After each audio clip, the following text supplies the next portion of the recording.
प्रातः स्मरणीय विश्ववंदनीय संतों के सम्राट सद्गुरु कबीर साहिब जी के पावन चरण कमलों में त्रिवार बंदगी करते हुए मेरे मन मंदिर के आराध्य परम पूज्य गुरुदेव जी, अर्चनीय वंदनीय संत समाज, समस्त संत गुरुजनों के चरण कमलों में त्रिवार बंदगी करते हुए कबीर आश्रम देवरी चैनल से जुड़े हुए समस्त श्रोता बंधुओं को, माताओं को, बहनों को एवं नन्हे मुन्ने प्यारे प्यारे बच्चों को, आदरणीय बुजुर्ग दादा दादियों को, सभी को सुबह की हार्दिक शुभकामनाएं। आज का दिन सभी के लिए सुखद एवं मंगलमय हो।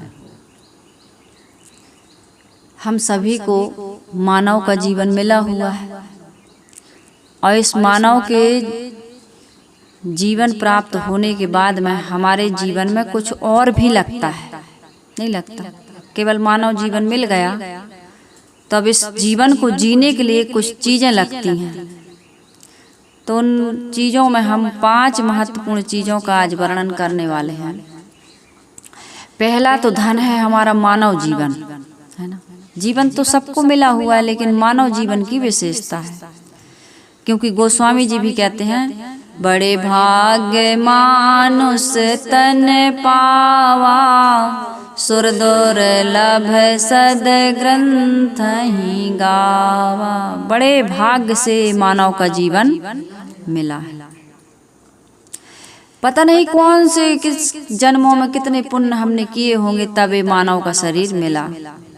और ये मानव का शरीर मिल जाने के बाद में अब हमें करना क्या चाहिए? इस मानव के जीवन में हमें भजन करना चाहिए, सत्संग करना चाहिए, सेवा स्वाध्याय साधना करना चाहिए। हमारे संत गुरुजन बताते हैं। तो क्यों करना चाहिए? इससे क्या फायदा होता है? इससे हमारे जीवन के दुख दूर होते हैं। अभी तो हमने पुण्य किया तो मानव का जीवन मिल गया, एक साधन मिल गया। साधन धाम मोक्ष कर द्वारा, और पाए न जेहि परलोक संवारा। इस मानव जीवन को साधन का धाम और मोक्ष का दरवाजा कहा गया। इसमें आप कुछ भी प्राप्त कर सकते हो। निम्न से निम्न खानियों में जाने के कुसंस्कार भी संग्रहित कर सकते हो, और इस मानव जीवन में आप आत्म कल्याण के कार्य भी कर सकते हो। आपको फिर पुनः पुनः माँ के गर्भ में जाने की या अन्य खानियों में भटकने की आवश्यकता नहीं पड़ेगी। इसी मानव जीवन में हो सकता है। और अन्य खानियों में हाथी विशाल काय है ना, नील गाय और ये जो घोड़ा है, ये बहुत तेज दौड़ते हैं कहते हैं।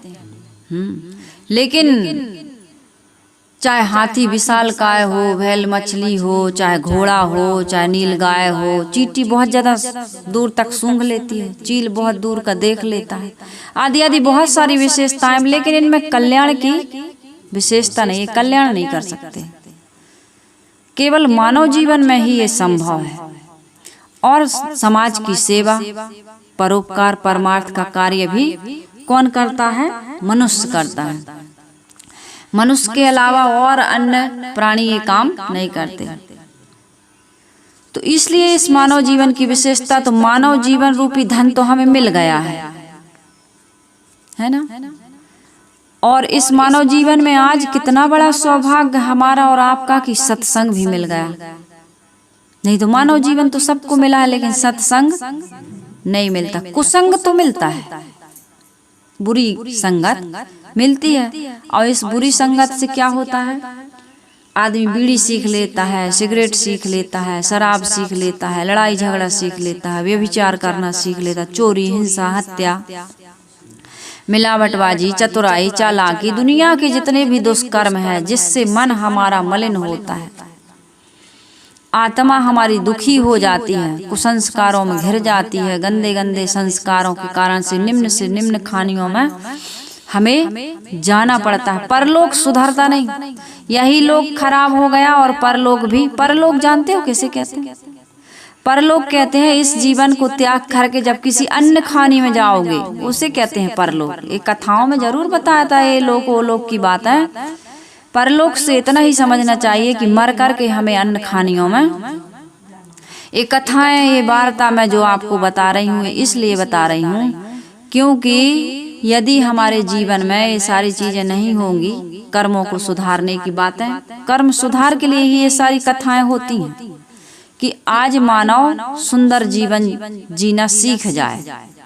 जो व्यवहार अपने लिए दूसरों से हम नहीं चाहते, वो व्यवहार हम अपने से दूसरों के लिए ना करें।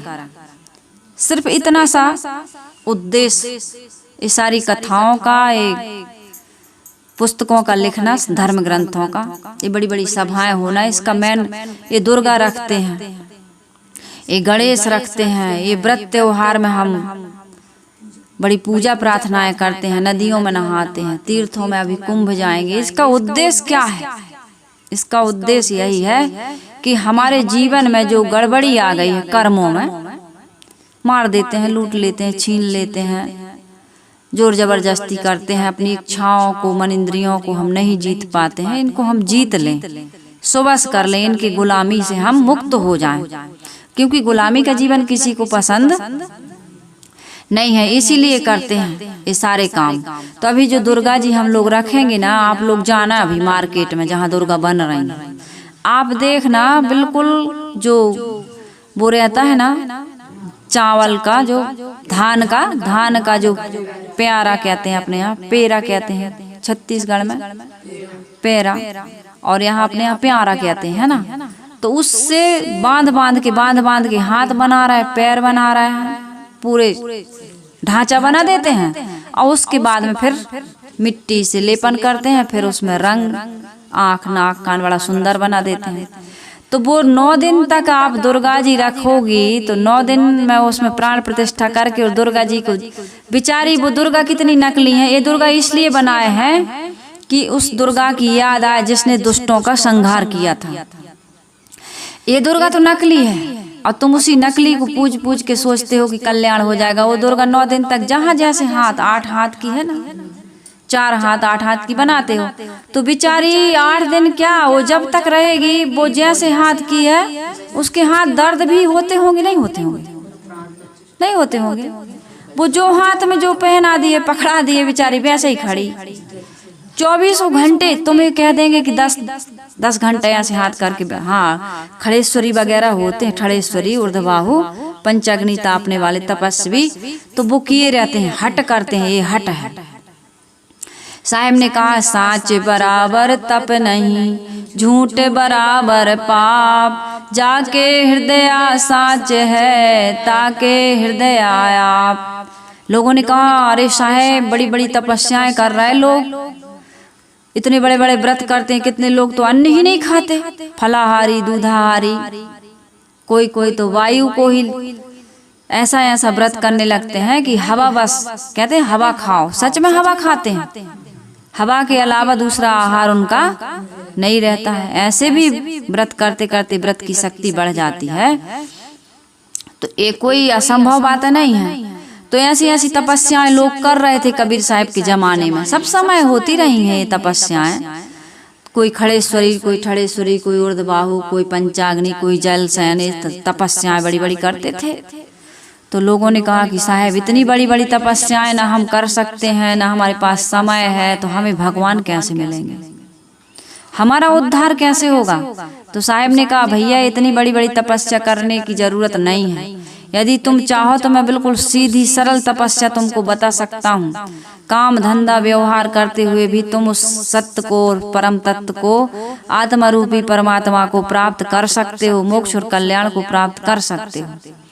तो लोगों ने कहा भाई बताइए साहब, हमें तो आज तक यही बताया गया है कि ऐसी ऐसी तपस्याएं करो, इतना दान, इतना नदियों में नहाओ, हमारे पास पैसा नहीं है, हम पढ़े लिखे नहीं हैं, हम नहीं जा सकते तीर्थों को। होता है ना समस्या, हम बूढ़े हो गए, या हम अनपढ़ हैं, या हमारा कोई नहीं है, या पैसा नहीं है, कई प्रकार की समस्याएं लोगों ने साहेब को बताएं कि हम नहीं जा सकते तीर्थों में, व्रत भी नहीं कर सकते, तपस्याएं भी नहीं करते, तो क्या करें। तो साहेब ने कहा साच बराबर तप नहीं, सत्य का आचरण करो, मन वाणी कर्मों में केवल एक सत्य की प्रतिष्ठा हो जाए। सत्य क्या है? तुम्हारी आत्मा, हमारी सबकी आत्मा, उस आत्मा के उद्धार के लिए सच बोलो, झूठ ना बोलो। यदि दूध बेचते हो तो पानी ना मिलाओ, मावा बेचते हो, खोवा, घी बेचते हो, कोई भी सामान किसी भी प्रकार का व्यापार करते हो, धंधा बिजनेस व्यापार के बिना तो हमारा जीवन चल नहीं सकता। कि चलेगा? नहीं चल सकता है। जो तुम अनाज दवाई डाल डाल के बेच रहे हो, सेल्फास मिला देते हो, सब हमें थोड़ी खाना है, दूसरा तो कोई खाएगा नहीं खाएगा, वो सब हमारे ऐसे ही सबकी सोच है। तो वो लौट लौट के हमारे पास आ रहा कि नहीं आ रहा। तो जीवन के बारे में मैं कह रही थी कि साहब ने कहा कि भाई तपस्या करना है तो सच बोलो, ईमानदारी पूर्वक जीवन जियोगे, जैसा अपने लिए नहीं चाहते वैसा दूसरे के लिए करना बंद कर दोगे तो ये जीवन क्या बन जाएगा तुम्हारा? महान से महान बन जाएगा, ऊंचा बन जाएगा। तुमसे बड़ा तपस्वी, ध्यानी और धार्मिक व्यक्ति कोई हो नहीं सकता है। कि हो सकता है? नहीं हो सकता। लोगों ने कहा कि भाई भजन करो, सत्संग करो, सेवा करो, स्वाध्याय करो, साधना करो, तो आम पब्लिक ने कहा साहब भजन नहीं कर सकते, हमको गाना नहीं आता, हम पढ़े लिखे नहीं है, भजन हम याद नहीं कर सकते हैं, या किसी प्रकार से हम मंदिर में जा कर के 2 घंटा टाइम नहीं दे सकते हैं साहब, कैसे करें भजन? तो उसका भी साहब ने उपाय बताया। क्या बताया? मन की तरंग मार लो बस हो गया भजन, आदत बुरी सुधार लो बस हो गया भजन। ये मन की तरंग नहीं मार पाते साहब, कितना सरल उपाय बता रहे हैं कि मन की तरंग मार लो। मन में तरंग उठी कि आज तो कोई आलू बंडा खाना है, समोसा खाना है, जलेबी खाना है, लेकिन घर में बहुत सारे लोग हैं और बनाएंगे तो बड़ी झंझट है, तो थोड़ा दुकान से खरीद के खा लेते हैं। तो चुपके से खा लिए, अब चुपके से तो खाओगे, घर में जब बना नहीं रहे तो चुपके से खाओगे, तो ये भी गलत बात है। और शरीर में तुम्हारे पेट में दर्द है या किसी प्रकार का रोग हो गया, डॉक्टर ने मना किया है कि हल्का भोजन करना, खिचड़ी खाना। अच्छा, ये बड़ी समस्या है कि लोग खिचड़ी बिल्कुल पसंद नहीं करते, दलिया पसंद नहीं करते, बिना घी चुपड़ी रोटी सादा भोजन पसंद ही नहीं करते, पानी वाली सब्जी आज लोग पसंद नहीं कर रहा है, सूखी सब्जी, तली सब्जी खा रहा है कि नहीं खा रहा है लोग। और बीमार पड़ पड़ के फिर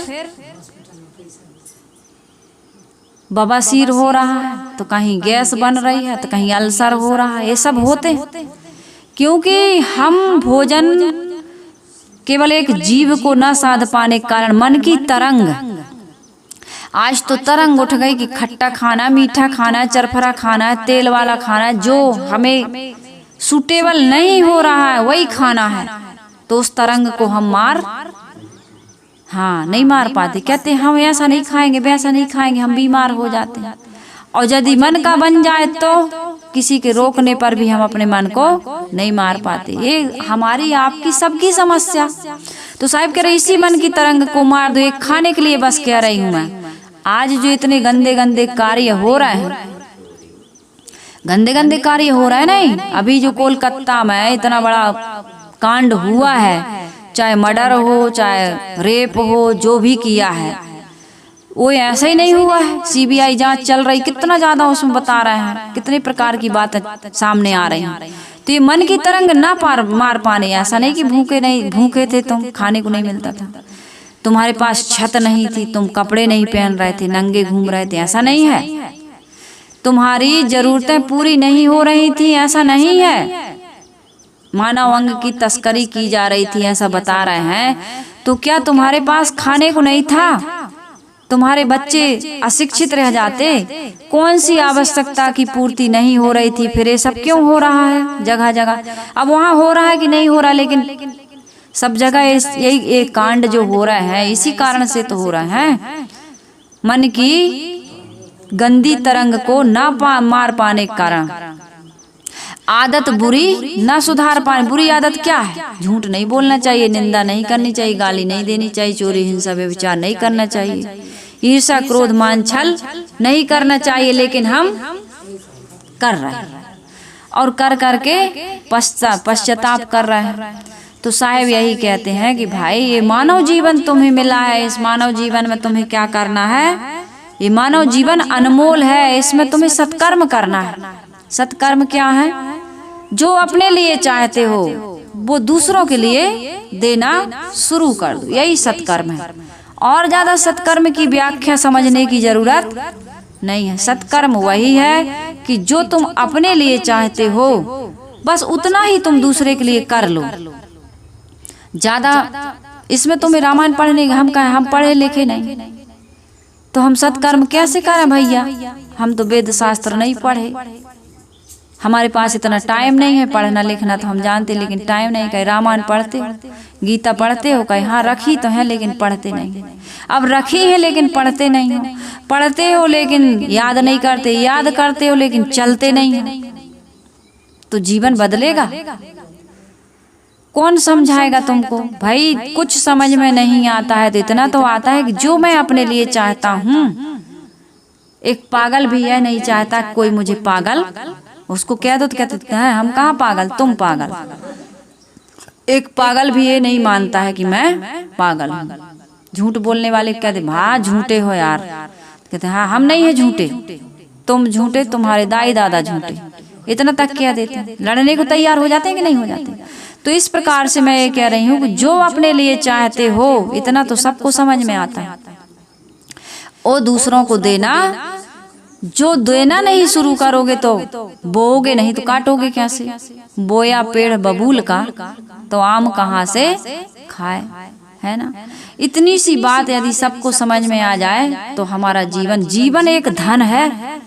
इस जीवन की कीमत सर्वाधिक, इससे बड़ा कोई रत्न नहीं है, इससे बड़ा कोई मूल्यवान वस्तु संसार में हो नहीं सकती है। ये जीवन मिल गया है ना, तो इसको ऐसे पान तमाकू के भाव में न बेचो। कोई गुटखा में बर्बाद कर रहा, कोई शराब में बर्बाद कर रहा, कोई मांस में लड़ाई झगड़ा। हाँ हम चले जाएंगे 20 साल काटे आएंगे, 20 साल कैसे मिले हैं तुमको? एक दिन बर्बाद हो जाता है, तो एक सेकंड भी यदि तुम बर्बाद कर रहे तो लौट के आने वाला। तुम हंसी मजाक में, लड़ाई झगड़ा में, राग द्वेष में, इसकी उसकी बुराई में, व्यर्थ के कामों में तुम बिता रहे हो। ये तुम्हारे जीवन की कितनी बड़ी अज्ञानता है। ये जीवन जो मिला है ऐसे ही नहीं मिला है। एक भजन है, बड़ा सुंदर भजन है, जीवन अनमोल रे तूने यूं ही गुजारा, तूने यूं ही गुजारा। बड़ा कठिन है मानव काए, बड़ा कठिन है मानव काए, मिलना जन्म दोबारा।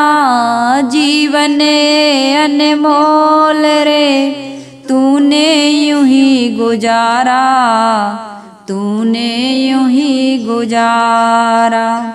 ब्रह्मा विष्णु शिव भी तरसे मानव तन को। ये ब्रह्मा विष्णु महेश भी ऐसा भजन कह रहा है कि मानव शरीर पाने के लिए तरस रहे हैं, क्योंकि मानव जीवन में आदमी स्वर्ग नरक अपवर्ग निशैनी ज्ञान वैराग भक्ति सुख देनी। ये मानव जीवन ऐसा अनमोल है। तो ब्रह्मा विष्णु शिव भी तरसे मानव तन को।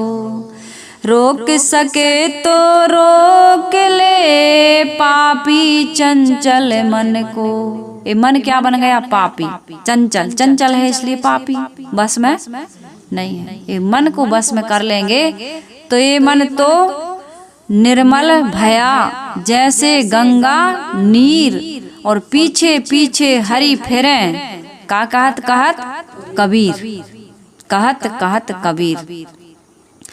कबीर मैं तुम्हारी क्या सेवा करूं? मन को इतना निर्मल इतना पवित्र बना लिए कि पीछे पीछे हरि फिरे कहत कबीर कबीर।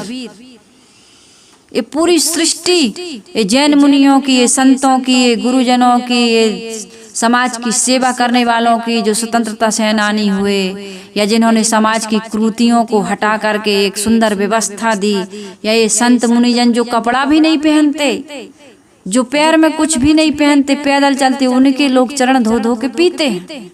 क्यों? क्योंकि इन्होंने अपने पापी मन को क्या बना लिया? पावन बना लिया। मन ही तो मेन है। सजेशन तो मन ही देता है कि गाली दे दो, इसको 2 थप्पड़ मार दो, इसकी बहू बेटी की इज्जत लूट लो, इसका धन चुरा लो, इसमें मिलावट कर दो, इसमें जितना भी गंदा गंदा। ये कौन कहता है? सजेशन कौन दे रहा है तुम्हें? मन को आपने शुद्ध बना लिया तो इसमें कह रहा है रोक सके तो रोक ले पापी चंचल मन को। एक ही काम करो, तुम बेटा को रोकते हो, बहू को रोकते हो, सबको रोकते हो, लेकिन अपने मन को नहीं रोक पाते हो। पछताएगा बह जाएगी जबे समय की धारा, जीवन अनमोल रे तूने यूं ही गुजारा, तूने यूं ही गुजारा। फिर पछताओगे, समय की धारा बह जाएगी, समय बीत जाएगा, 20 साल की सजा हो जाएगी तुमको, फिर तुम वो 20 साल लौटा के नहीं ला पाओगे। कोई उपाय नहीं है। जो रात गई सो रात गई, वह रात न वापस आती है, और बारात गई दुल्हन लेकर, बारात न वापस आती है। बीतने वाली घड़ी को कौन लौटा पाएगा, इस धरा का इस धरा पर सब धरा रह जाएगा। बीतने वाली घड़ी को कोई लौटा के नहीं लाता, और जो कमाया है इस धरा पर तुमने, इस धरती पर, वो इस धरा पर ही धरा रह जाएगा, कुछ भी तुम्हारे साथ जाएगा नहीं। तो क्या कमाना चाहिए? जीवन को सुंदर बनाओ। कैसे बनाओगे जीवन को सुंदर? जीवन तो मकान सुंदर बनाते हो, दुकान सुंदर बनाते हो, भोजन सुंदर बनाते हो, इस चेहरे को भी सुंदर बनाते हो। घंटा घंटा तुम ब्यूटी पार्लर में मेकअप कराने के लिए जाते हो कि नहीं जाते हो? नहीं जाते हो तो घर ही में सजाते हो। काले ओंठ को तुम गुलाबी करते हो, काले चेहरे को बड़ा पाउडर क्रीम जो जो कुछ लगाते हो। मैं तो कभी लगाई नहीं हूँ तो मुझे पता नहीं है। लगा लगा करके जो सुंदर बनाते हो, इतना गोरा हो जाता है। एक हमारी साथी बता रही थी कि एकदम गोरा हो जाता है उस क्रीम को लगाने से। ऐसे ऐसे क्रीम, ऐसे ऐसे प्रोडक्ट बन रहे हैं मार्केट में, लोग खरीद रहे हैं। चाम को सुंदर नहीं, काम को सुंदर बनाओ। चाम तो 2 दिन में ढीला ढाला हो जाता है, झुर्रियां पड़ जाएंगी, झाइयां पड़ जाएंगी, ये चाम लटक जाएगी। लेकिन काम सुंदर करोगे ना, तो जितने लोगों ने काम सुंदर करके गए, आज उनकी जन्म जयंतियां, आज उनकी स्मृतियां लोग मनाते हैं, याद करते हैं उनको। नहीं, स्मृति दिवस मनाते हैं लोग, श्रद्धांजलि मनाते हैं। चले गए लेकिन आज भी उनको याद करते हैं, जिन्होंने काम सुंदर किया था उन्होंने, है ना। तो इस प्रकार से हमारी सुचेता साहिब जी बताती ना कथा सीता और राम की, कि जंगल में बैठे थे तो बहस चल गई दोनों में। राम ने कहा मेरे चरण सुंदर, सीता ने कहा मेरे चरण सुंदर। अब दोनों कहे मेरे सुंदर मेरे सुंदर। इतने में लक्ष्मण जी आ गए तो कहा भैया हमारा थोड़ा सा संवाद है, थोड़ा सा हम कह रहे हैं कि हमारे चरण सुंदर, ये कह रहे हैं कि हमारे, तो तुम बताओ कौन के। तो लक्ष्मण जी ने माता सीता के हाथ चरण अपने हाथ में ले लिए और कहे हमारी माता जी के चरण बड़े सुंदर हैं। तो सीता जी ने कहा हमने कहा था ना। तो कहे अरे माता जी पहले पूरा सुन तो लो। सीता जी को माँ मानते थे वो, है ना, भाभी माँ कहते थे। भाभी भी माँ के समान होती है, वो अलग बात है, लोग अलग गलत सलत करते हैं। तो उन्होंने कहा कि आपके चरण क्यों सुंदर है पता है? क्योंकि आप राम के आचरण का अनुगमन करती हैं, राम के पद चिन्हों पर चल, मतलब उनके पीछे पीछे चलती हैं। तो इन्होंने, राम ने कहा कि देखो देखो मैंने कहा था ना मेरे चरण सुंदर। कहा नहीं, आपके भी चरण सुंदर नहीं हैं। आप संत महात्मा गुरुजनों के बताए हुए मार्ग पर चलते हैं, जो आपने गुरुकुल में सीखा था, जो गुरु ने आपको ज्ञान दिया था, उसके अनुसार आप चल रहे, आचरण कर रहे हैं, इसलिए आपके चरण सुंदर हैं। तो किसका चरण सुंदर? जिसका आचरण सुंदर।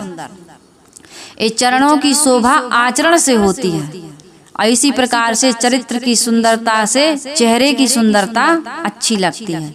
जिसमें नहीं है सीरत सूरत फिजूल है, वह फूल बेकार है। जिसमें खुशबू नहीं, कहते ना वह, हाँ, जिस फूल में खुशबू नहीं वह कागज का फूल है, ऐसे है। खैर जैसे भी आप बना लें तो चेहरा उसी का सुंदर लगता है जिसका चरित्र सुंदर होता है। कहते हैं हाँ देखने में सुंदर है लेकिन इसकी चरित्र, मुंह बनाते हैं लोग, नहीं बनाते, उसका आचरण गंदा हो तो मुंह बनाते। इसलिए हमको क्या करना है, जीवन को धन समझकर इसको सुंदर बनाना है। इस जीवन को सुंदर बनाने के लिए साहिब एक बहुत सुंदर साखी कहते हैं। साहिब कहते हैं सकलों दुर्मति दूर करो, अच्छा जन्म बनाओ, काग गौन गति छाड़ी के, हंस गौन चली आओ। सकलों दुर्मति दूर कर दो। हमारे अंदर बहुत प्रकार की दुर्बुद्धि है, अहंकार है, कामना है, ईर्षा है, द्वेष है, हिजगा पारी। हम ही क्यों काम करें? अरे काम करने मर जाओगी क्या? जो काम करते हैं सौभाग्यशाली हैं। हमारा पैर टूटा है, हम कुछ नहीं कर पा रहे, दूसरे से काम करवा रहे हैं। और जो कर सकता है वो आलस में बैठा है। हम ही क्यों झाड़ू लगाएं, हम ही क्यों पोछा लगाएं, हम ही क्यों बर्तन मांजें, हम यही तो हो रहा घर में। हम ही क्यों कमाएं? प्रत्येक व्यक्ति कमाएगा। एक घर में एक बहू आई, 7 भाई थे, कुछ नहीं करते थे, 7 चूल्हा जल रहे थे। जब बहू आई तो बहू ने कहा कि यहाँ तो कहीं चूहा मिट्टी निकाल के रखे हैं, यहाँ से घर खराब हो गया, सब अस्त व्यस्त। बताऊंगी तो बहुत टाइम हो जाएगा। यानी घर कुछ नहीं करते थे, अपना अपना बनाए खाए, राख भी नहीं उठाते थे चूल्हे की, इतना आलसी। बताइए। तो बहू ने कहा भाई इस घर का उद्धार करना। लक्ष्मी बहू मिली थी, उसका नाम भी लक्ष्मी था, काम भी लक्ष्मी था।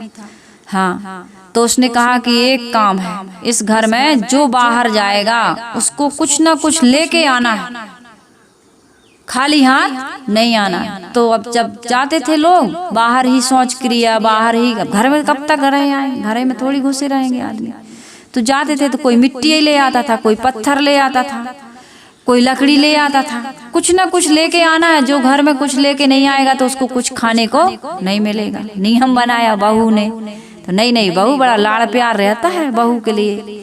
तो सब लोग कोई मिट्टी ले आए, कोई इतना इतना जितना बने मिट्टी ले आए, कोई लकड़ी ले आए, कोई पत्थर ले आए। तो उसने मिट्टी जब इकट्ठी हो गई तो उसने सब मिट्टी जो चूहा हुआ निकाले थे, और जहाँ पोल बनी थी ना, बिल अपने यहाँ पोल कहते हैं ना, बिल बने थे, उसमें घास के पत्थर सब डाल डाल के बढ़िया से, कोई भूसा ले आए, जहाँ जिसको जो मिल जाए लाता था। बढ़िया से घर को बढ़िया साफ सुफ किया, बढ़िया राख उठाई, सब चूल्हे मिटाए, एक चूल्हा बनाया।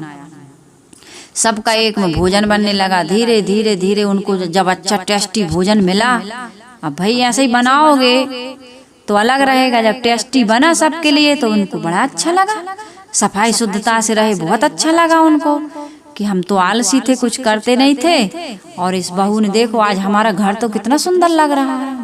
लिपाई पुताई की, कोई मिट्टी का ढेला, गोबर उठा लाए तो गोबर से उसने घर लीप दिया, मतलब साफ सूफ हो गया, बढ़िया हो गया। भोजन किए तो फिर इसने बताया कि भाई कुछ काम धंधा करो। काम धंधा में भी थोड़ा लग गए लोग। तो ऐसे करते करते उनका घर एकदम बढ़िया बन गया। तो एक दिन हुआ क्या, कुछ नहीं मिला तो मरा हुआ सांप पड़ा था। तो मरा हुआ सांप ले आया कोई। तो उसने कहा कि भाई चलो नियम है, अब ले आए तो क्या करें, तो कहा ऊपर छानी पर रख दो इसको। बहू ने डांटा नहीं, कुछ नहीं कहा, ऊपर छानी पर रख दो। तो हुआ क्या कि एक दिन रानी छत पे नहा रही थी और रानी का 9 लखा हार टांग दिया रानी ने। तो चील समझी कुछ खाने की चीज है, तो वो चमक रहा था, तो चील मुंह में दबाई और उड़ गई वहां से। तो लाई देखी, अरे यार ये तो खाने पीने की चीज नहीं है। ऐसा करके जैसे ही उस सांप दिखा छानी पे, तो वो हार वहीं छोड़ दिया और वो सांप उठा के ले गई। अब सांप की जगह क्या मिल गया आपको? हार। अब सब काम करके बहू ने देखा कि ये सांप फेंकवा दें अब, तो सांप नहीं था वहाँ, हार रखा था।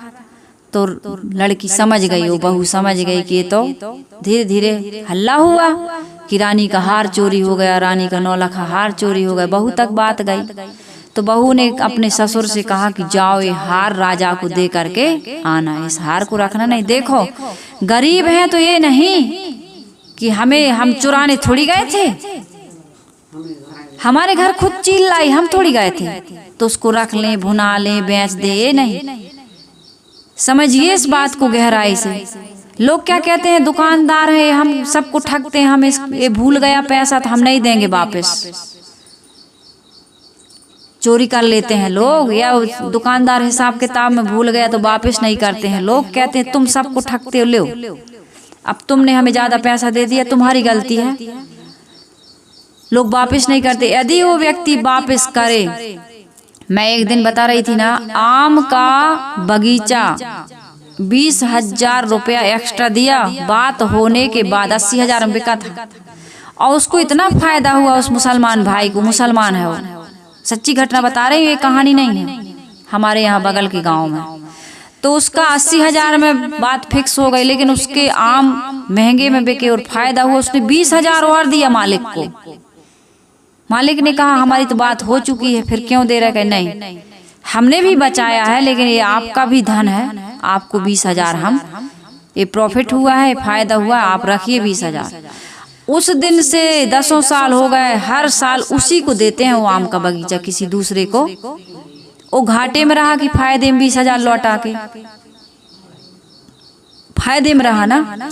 यदि उस रानी का हार उस बहू ने लौटाया तो क्या हुआ पता है? उनके परिवार के लोगों को धन संपत्ति से तो पुरस्कारित किया ही गया, सबको कहा कि इस राज्य में तुम्हारी नौकरी और इतनी जमीन भी तुम्हें देते हैं। कुछ जमीन भी दी और सबको अपने राज्य में। इतनी ईमानदार व्यक्ति को कौन नहीं अपने पास रखना चाहेगा बताओ? ईमानदारी नहीं है, वफादारी नहीं है, व्यक्ति में आज समझदारी नहीं है, इस कारण से दुखी है वो। दुख का कारण क्या है? बेईमानी, मिलावटबाजी, घूसखोरी, कामचोरी। तुम उसको ठग रहे हो और वो तुम्हें ठग रहा है कि नहीं? तो प्रत्येक व्यक्ति यदि अपने जीवन को सुंदर बनाए, कैसे बनाएगा? सकलों दुर्मति दूर करो तो अच्छा जन्म अपने आप बन जाएगा। तुम्हें क्या करना है? काग गौन गति छाड़ के गंदी चाल छोड़ दो। कौआ काव काव करता है, भिष्टा पर चोंच मारता है और हमेशा संदेहशील होता है। 3 दोष है कौए में। कौन कौन से? एक तो कर्कशवाणी, कर्कशवाणी का त्याग कर दो। दूसरा गंदगी पर चोंच मारता है, तो गंदे खान पान, आचार विचार, आचरण सब त्याग दो।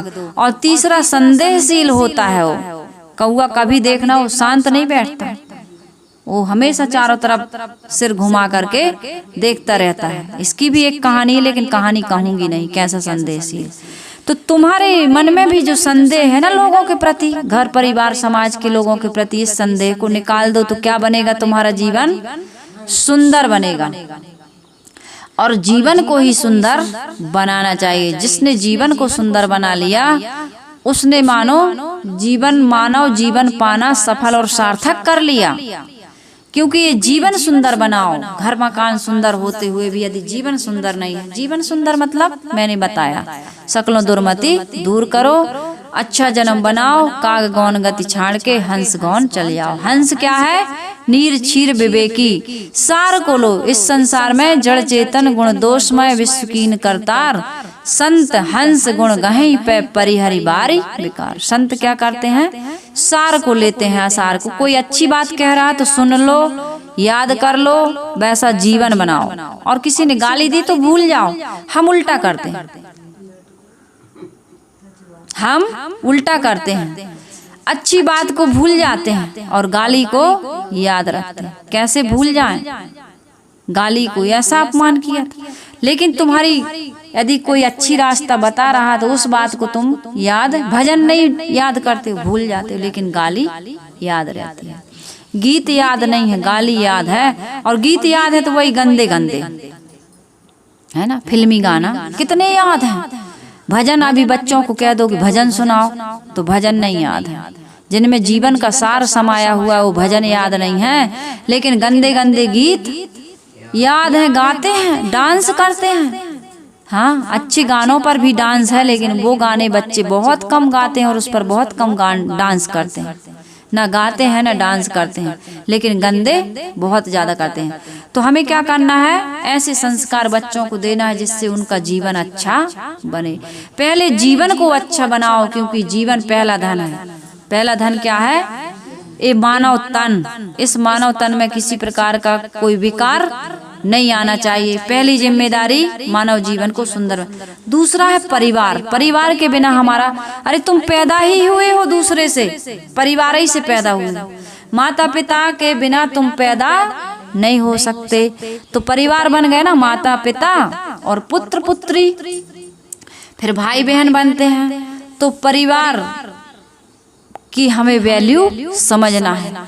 परिवार को हमेशा प्रथम स्थान पर रखना। जीवन तो हो ही गया, अपने जीवन में परिवार की बहुत बड़ी आवश्यकता है। अंगूर का गुच्छा 80 रुपया किलो बिकता है, लेकिन वही अंगूर यदि टूट जाए, गुच्छे से अलग हो जाए तो 20 रुपया, 30 रुपया, 40 रुपया ही बिकता है। बस टूट के अलग हुआ है गुच्छे से। वही झाड़ू घर की सफाई करती है, लेकिन यदि बिखर जाए तो वही झाड़ू कचड़ा बन जाती है। बन जाती है कि नहीं बन जाती है? इसलिए जब तक परिवार से आप जुड़ करके रहोगे तब तक आपकी कीमत है। जिस दिन परिवार से अलग हो जाओगे उस दिन तुम्हारी कीमत, समाज होता है, परिवार होता है, देश होता है, राष्ट्र होता है, अंतरराष्ट्र होते हैं, इनमें सब में संगठन की आवश्यकता होती है कि नहीं हो सकती? इसलिए परिवार से जुड़ के रहना, टूट के कभी मत रहना। परिवार वालों को महत्व देना, पैसे को महत्व बाद में देना। पहले स्थान पर जीवन, दूसरे स्थान पर परिवार और तीसरे स्थान पर क्या होना चाहिए? तीसरे स्थान पर होना चाहिए चरित्र। चरित्र के बिना कहते हैं धन खोया तो कुछ नहीं खोया, स्वास्थ्य खोया तो कुछ खोया, लेकिन यदि चरित्र खो दिया तो सब कुछ खो दिया। हाँ, इसलिए अपने चरित्र को हमेशा सुंदर बनाना। चरित्र नहीं है तो न चेहरे से तुम्हारी सुंदरता है, न तुम्हारे रुपये पैसे से सुंदरता है, न तुम्हारे घर परिवार से सुंदरता है। तुम्हारे घर के लोग बहुत अच्छे, तुम्हारा मकान बहुत अच्छा बना है, तुम्हारे कपड़े बहुत अच्छे हैं, तुम कार में चल रहे हो, एसी कार में चल रहे हो, एसी भवन में रहते हो, लेकिन चरित्र सुंदर नहीं है तो तुम्हारी कोई कीमत, तुम्हें सुख भी नहीं मिलेगा। चरित्र सुंदर होगा तभी तुम सुख और शांति की अनुभूति कर सकते हो। तो इसलिए चरित्र को कभी बिगाड़ना नहीं। अब चरित्र के बारे में सब जानते ही हो। चरित्र क्या है? चरित्र का मतलब यही नहीं है कि एक स्त्री दूसरे पुरुष से संबंध रखती है, इसी को बस चरित्र, ये तो है ही। स्थूल रूप से इसको भी चरित्र कहा जाता है कि पर पुरुष पर स्त्री से संबंध रखना, ये चरित्र का क्या है? पतन। लेकिन चरित्र से यही नहीं, केवल इतना ही नहीं समझना, जितना अभी मैं बोल चुकी हूँ वो सारा चरित्र में ही आता है। खान पान की शुद्धि, आचार विचार की शुद्धि, है ना? तुम्हारी सोच, तुम्हारा जो विचार चल रहा है अंदर, ये भी चरित्र में, यही तो चरित्र बनाएगा। तो इसलिए चरित्र को अपने हमेशा महान रखना। कभी भी किसी भी चीज को लेकर के अपने चरित्र का पतन मत कर लेना। तो पैसे देखे, किसी की बहू बेटी देखे, तुमने अपने मन को गंदा कर लिया, तुमने गंदा गाना गा दिया, सीटी बजा दी, या किसी प्रकार से तुमने किसी का बिना पूछे सामान उठा लाए, या तुम्हारा मन ऐसा ही हो गया कि यार इनके घर में, हमारे घर में कैसे आए, चाहे जिस प्रकार से आए इसको लाना है, ये भावना भी तुम्हारी चरित्र का पतन करने वाली है। तो तीसरे नंबर पर क्या आ रहा है? कौन सा धन आ रहा है तीसरे नंबर पर? कौन सा धन आ रहा है? चरित्र का धन। पहला कौन सा? पहला धन जीवन धन, दूसरा धन परिवार धन। पहला जीवन धन, दूसरा परिवार धन, तीसरा चरित्र धन, चौथा है रुपया पैसा। इसके बिना भी जीवन नहीं चलता। तो रुपया पैसा भी कमाओ, लेकिन ये किस नंबर पर आ रहा है? चौथे नंबर पर। आदमी पहले नंबर पर किसको रखा है? पैसा को रखा है कि नहीं? पहले नंबर पैसा। पैसा हो तो सब कुछ है, पैसा ना हो तो कुछ भी नहीं है। पैसा बहुत कुछ है, लेकिन सब कुछ पैसा नहीं है। हो सकता है पैसा सब कुछ है? पैसे के लिए आदमी क्या क्या कर देता है, कहता भैया पैसा है तो सब कुछ है, नहीं तो कुछ भी नहीं है। पैसा सब कुछ नहीं है। पैसे से सिकंदर ने क्या क्या न खरीदवाया, पर अंत समय उसके पैसा ना काम आया। कहाँ काम आया? पैसा काम आया था? पैसे से कुछ हुआ उसका? सब यहीं छोड़ करके वो चला गया। तो भाई पैसे की आवश्यकता है, पैसे की अवहेलना नहीं कर सकते, लेकिन चौथे नंबर पर है। साईं इतना दीजिए जा मैं कुटुंब समाए, मैं भी भूखा ना रहूं, साधु न भूखा जाए। रोग लग जाएगा, कपड़ा पहनना है, भूख मिटाना है, घर एक छत चाहिए, छत बनाना है, कहीं आना है, कहीं जाना है, तो आपको पैसे की आवश्यकता है। लेकिन पहले क्या आता है? पहले क्या आता है? धर्म, अर्थ, काम, मोक्ष। धर्म से धन को कमाओ, अधर्म से नहीं।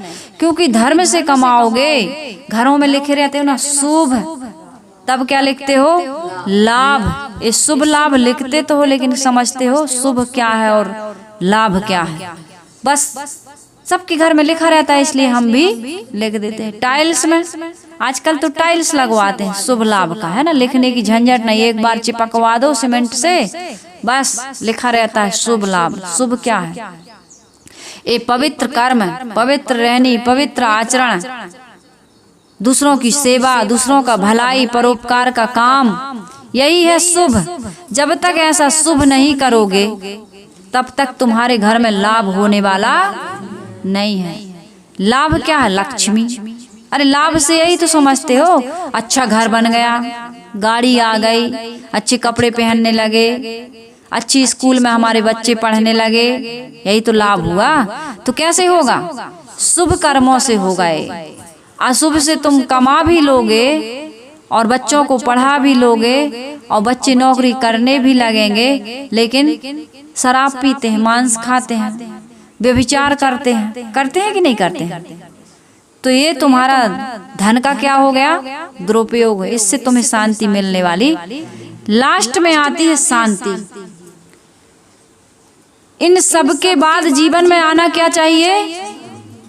मानव जीवन मिला है तो किस लिए? शांति रूपी धन के लिए। परिवार भी आदमी संबंध जोड़ता है तो किसके लिए? शांति के लिए, सुख और शांति के लिए।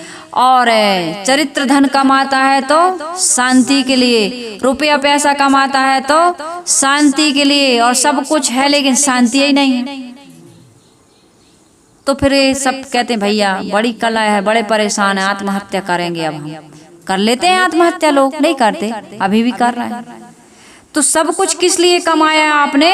शांति के लिए। एक लड़का साइकिल लेकर के पैदल पैदल जा रहा था, लुढ़काते हुए, साइकिल लेके पैदल पैदल लुढ़काते हुए जा रहा था। तो एक दिन नहीं, कई दिन हो गए एक बुजुर्ग को देखते देखते। बूढ़े ने देखा, एक दिन कहा भैया, जब उससे नहीं रहा गया तो उसने, बूढ़े ने कहा भैया इधर आओ। कहा बाबा जी? कहे तुम्हारी साइकिल ठीक है? कहे हाँ साइकिल तो ठीक। कहे तुम्हारी तबीयत? कहे तबीयत भी ठीक है। कहे तो तुम्हारा दिमाग? कहे दिमाग भी ठीक है। तो कहे ये बताओ साइकिल की सीट? कहे वो ठीक है। ब्रेक बढ़िया है, हैंडल बढ़िया है, ट्यूब टायर बहुत अच्छे। कहे अरे पगला, जब तेरी तबीयत भी ठीक है, साइकिल भी ठीक है, तेरा दिमाग भी ठीक है, ब्रेक भी ठीक है, पेडल भी ठीक है, चक्का भी ठीक है, सब ठीक है, तो तू साइकिल लुढ़काते क्यों जाता है? साइकिल पर बैठ कर क्यों नहीं जाता? चलाता क्यों नहीं? तो उसने कहा बाबा जी सब ठीक है, बस चैन नहीं है, इस साइकिल में चैन नहीं है। हमारे घर में देखो ना, सास भी है, बहू भी है, देवरानी जेठानी, पति पत्नी, बच्चे सब, और माता जी, बड़ा आनंद साहेब, नाती पोता सब देख लाए हमने सब देख लाए, लेकिन सुख मिला कहाँ? महाराज हम तो जानते ना, हम तुम्हारे घाई हो जाते, हम भी जानत होते ना तो बिल्कुल तुम्हारे घाई हो जाते। हम बिल्कुल ब्याह व्याह शादी वादी ना कराते, बड़ी झंझट है। हाँ, घर छूट गया, परिवार छूट गया, माता पिता छूट गए, हम भी बाबा बन जाते, हम भी साधु हो जाते, बड़ी झंझट। साहब आपका जीवन बहुत अच्छा, क्या बताएं, हमें पहले ज्ञान नहीं मिला। हाँ, हमें ज्ञान नहीं मिला, अब ज्ञान मिला कब? जब पूरी बारात तैयार हो गई तब। अब जब मोर बांधा ही लाई, अब तो बाजे गाजे सब, अब कैसे लौटोगे? एक रज्जब थे, रज्जब कवि, मोर बांध लाई उनने सिर पे और गए गुरुजी के पास। कहे गुरुजी बारात जा रहे हम पत्नी लाने। हाँ, एक श्रीमती की, कलावती की सेवा करे जो पति की, जरूरत है जरूरत है जरूरत है एक श्रीमती की, है ना। तो सेवा के लिए श्रीमती को लेने जा रहा है। तो उनके गुरुजी ने कहा अरे मैं तो समझता था तू सत्संग में आता है, बातों को समझता है, तू कभी झंझट में नहीं पड़ेगा। मन में सोचा तो उन्होंने एक दोहा कहा उनके गुरुजी ने, रज्जब तूने गजब किया। अरे रज्जब तूने तो गजब कर दिया, रज्जब तूने गजब किया, सिर पर बांधी मोर, आया था हरि भजन को और चला नरक की ठौर, तू तो भजन करने आया था, मुक्ति का काम करने आया था, तू कहाँ ये नरक में जा रहा है? जिस नरक से तू निकला है उसी में घुसने जा रहा, और यदि एक बार घुस गया तो फिर नरक में जाएगा, तू बचेगा नहीं। इतनी उनने साखी कही तो कहते हैं रज्जब कवि की आंख खुल गई। बाद में बने हैं वो कवि, उनकी आंख खुल गई, मोहर रख दी गुरुजी के चरणों में और भाग गए, शादी नहीं की।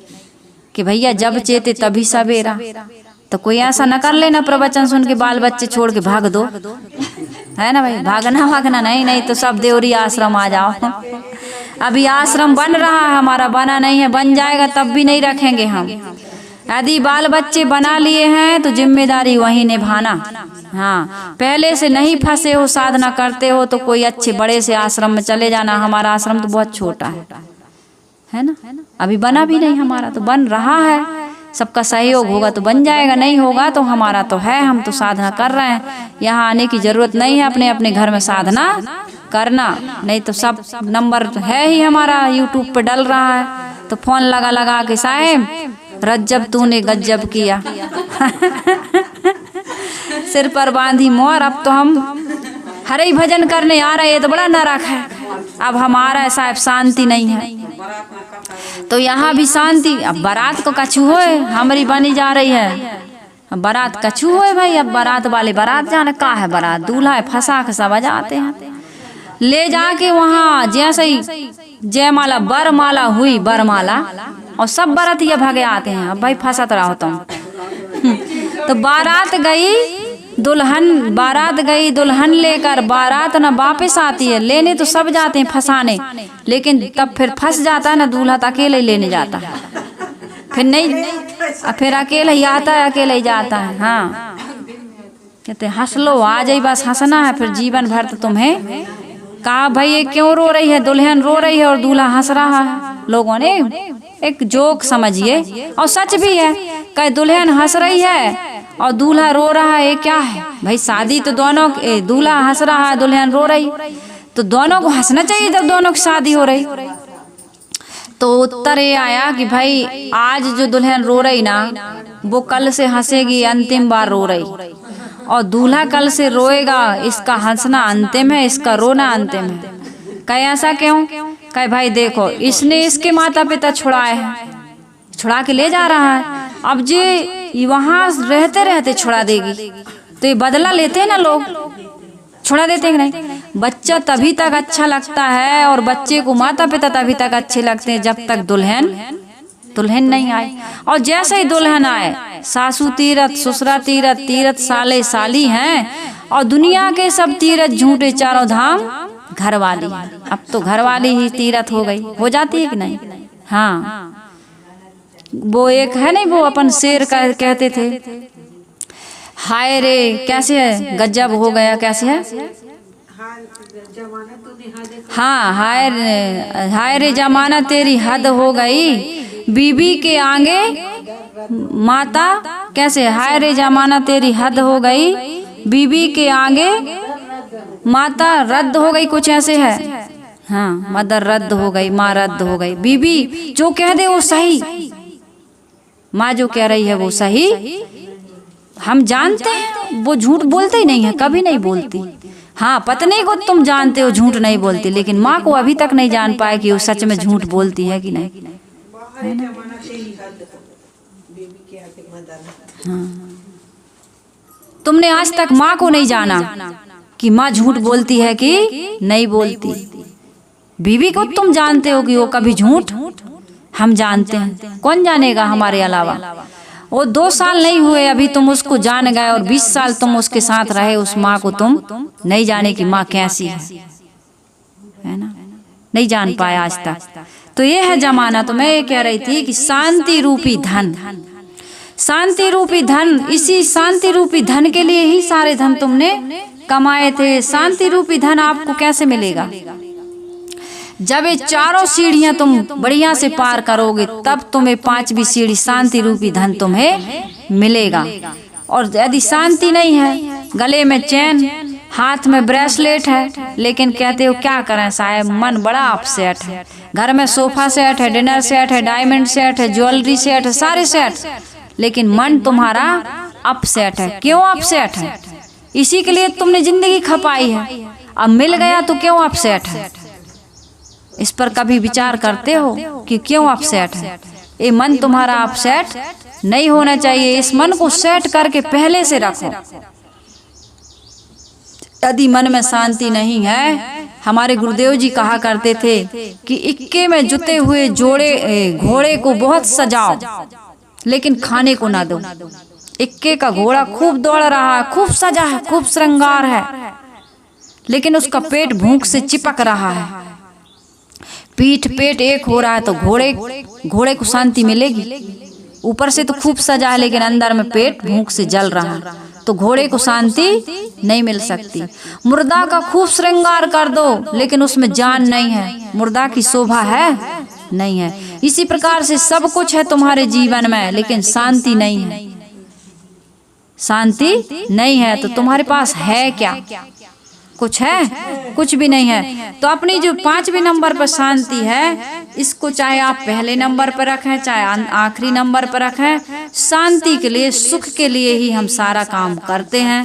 तो इसलिए मेरा निवेदन है कि हम अपने जीवन को शांतिमय और सुखमय बनाने के लिए सारी चीजों का सदुपयोग करें, दुरुपयोग ना करें। ये मानव जीवन बड़ा अनमोल है, इस मानव जीवन को सफल सार्थक बनाएं। कहते हैं ना, चुनरी है अनमोल दिन दिन भजन करो, चुनरी है अनमोल दिन दिन भजन करो, भजन करो, भजन करो, भजन करो, भजन करो, चुनरी है अन दिन दिन भजन करो। तो भजन करो।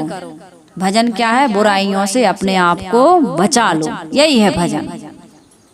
मंदिर में नहीं जा सकते तो मंदिर में जाने की जरूरत नहीं, घर ही को मंदिर बनाऊंगी, तीर्थ नहीं जाऊंगी, घर ही को मंदिर बनाऊंगी, तीर्थ नहीं जाऊंगी, सास अपनी को गौरा बनाऊंगी, सास अपनी को गौरा बनाऊंगी, ससुरा को शंभु बनाऊंगी, तीर्थ नहीं जाऊंगी, घर ही को मंदिर बनाऊंगी, तीर्थ नहीं जाऊंगी। बहुत सुंदर भजन है ना? तो तीर्थ जाने की जरूरत नहीं है, मंदिर जाने की जरूरत नहीं, घर को मंदिर बनाओ, पवित्र कर्मों को पूजा बनाओ। ये बेलपत्री से, फूल से भगवान प्रसन्न होने वाले नहीं हैं। भगवान किससे प्रसन्न होते हैं? निर्मल मन जन सोई मोहि पावा, और मोहि कपट छल छिद्र न भावा। कपट छल छिद्र मुझे पसंद नहीं है, और इस कपट भरे मन से, इस छल भरे मन से, इस दुराव छिपाव वाले मन से यदि तुम लोगों के साथ व्यवहार करते हो तो भगवान तुम्हारी बेलपत्री या फूल से प्रसन्न होने वाले नहीं। उन्हीं का बनाया तुम उनको चढ़ा दोगे, वो कैसे खुश हो जाएंगे? तुम अपने मन को सुंदर बनाओ, पुष्प की तरह, जो खिला हुआ भी हो, कोमल भी हो और खुशबूदार भी हो, है ना? अपने मन को बदबूदार नहीं, खुशबूदार बनाओ, सुंदर बनाओ, आकर्षित बनाओ। तब तुम्हारे अंदर जो बैठा हुआ परमात्मा है वो तुम्हें आशीर्वाद देगा। खुश रहो। तुम बीड़ी डाल लेते हो मुंह में, अंदर वाला कहता है क्या लाया रे, तो फुर्र से धुआं बाहर निकाल देते हो। गुटखा खाते हो, अंदर वाला कहता है क्या लाया रे, तो पिच से जगह जगह थूकते हो कि नहीं थूकते हो? हाँ। शराब पी लेते हो तो अंदर वाला कहता है क्या लाया रे, तब तुम फिर मटक मटक के चलते हो। कहता ले नाली में पटक रहा है, अब हम तुम पटक देता है ना अंदर वाला नाली में, आउट ऑफ कंट्रोल। उल्टी ज्यादा पी ले तो उल्टी कर देता। हाँ, तो ये तरह तरह से समझाने के लिए है ये बात है। समझना है, हमारा बढ़िया से तन भी स्वस्थ हो, मन भी स्वस्थ हो और हमारा व्यवहार भी स्वस्थ होना चाहिए। इसकी चर्चा ही ये सत्संग है कि हमारा तन मन वचन सब बढ़िया निर्मल पवित्र हो। एक कथा केवल सुनने और कहने की नहीं है, जीवन में जीने की है, उतारने की है, तब हमारा काम बनेगा। तो मैं अपनी वाणी को यही विराम देती हूँ और आप सभी से मैं निवेदन करती हूँ कि कबीर आश्रम देवरी चैनल से आप जुड़कर रहें और इन विचारों को खूब सुने, दूसरों को सुनाएं, ताकि एक सुंदर समाज की संरचना हो सके। तो हम सब इसमें सहभागी बने।